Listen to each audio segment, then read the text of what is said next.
خواتین کی ادبی تنظیم کاروان ہوا کے زیر اہتمام مزاح نگار فائزہ اقبال کی کتاب بولوں کہ نہ بولوں کی تقریب رونمائی منعقد ہوئی۔ ڈائریکٹر ثقافت حلیمہ اقبال مہمان خصوصی تھیں۔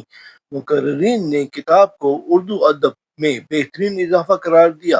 مقررین نے کہا کہ ہمیں چاہیے بھی کہ ایسے تقاریب منعقد کریں اور ایسی کوششیں کریں جس سے ہمارے ادب کو فروغ ملے۔ اور مجھے فخر ہے کہ ہمارے بسین آرٹس کونسل کے سارے ہمارے دوست احباب ہمیشہ بولتے رہے ہیں اور ہم بھی یہ رسم شبیلی انشاءاللہ ادا کرتے رہیں گے۔ لیکن خوش قسمت یہ ہے کہ ایسے لوگ ایوانوں میں اقتدار کے اس میں آ گئے ہیں جو کہ سمجھتے ہیں کہ ادب کی آبیاری بہت ضروری ہے۔ چونکہ آج مزاحیہ ادب کے حوالے سے بات ہو رہی ہے تو جو اساتذہ ہیں انہوں نے مزاح اور مذاق کے درمیان جو حد فاصل رکھا ہے وہ بہت ہی نازک سی لکیر ہے۔ میں نے پڑھی نہیں ہے، اگرچہ مجھے تقریباً 3 دن پہلے ملی تھی، لیکن اس دوران میں کالم لکھنا، اداریہ لکھنا اور کچھ اور ضروری چیزیں تھیں جن کی وجہ سے مجھے وقت نہیں مل سکا۔ تو میں سچی بات ہے یہاں آ کے البتہ میں نے 2-4 صفحے اس کے پڑھے ہیں، تو اتنی جلدی ایک اچھی کتاب پہ بات کرنا میں سمجھتا ہوں غلط ہے۔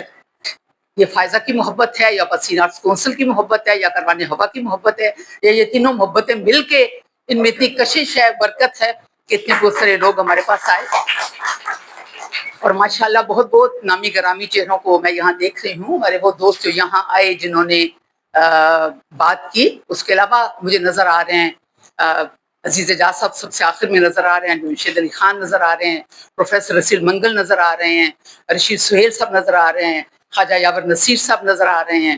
اس طرح بہت سارے، کس کا میں نام لوں، بہت سارے پروفیسر اسحاق بردک جو آ کے خاموشی سے بیٹھ گئے، ڈاکٹر صدف عنبری، رخسانہ نادر صاحبہ، بہت ساری ہماری دوست ہیں اور ہمارے احباب محبت میں تشریف لائے ہیں۔ میں فردن تو آپ کا شکریہ ادا نہیں کر سکتی، میں آپ سب کی محبتوں کا بہت زیادہ شکریہ، ممنون اور مشکور۔ اس کے لیے میں بہت مشکور ہوں آپ سب کی، اور ڈاکٹر اعجاز خٹک صاحب کی بھی بہت مشکور ہوں۔ باقی میں اپنے بارے میں کیا کہوں، سب نے اتنا کچھ کہہ دیا ہے اور مجھے کچھ معلوم بھی نہیں تھا، اور میں آج یہ سوچ رہی ہوں کہ یہ جب سب باتیں میرے بارے میں کر رہے ہیں تو میں کہاں تھی، شاید میں اسکول گئی ہوں گی۔ اور وہ کہتے ہیں نا کہ جو پڑھتے ہیں اس پر عمل بھی کرنا چاہیے۔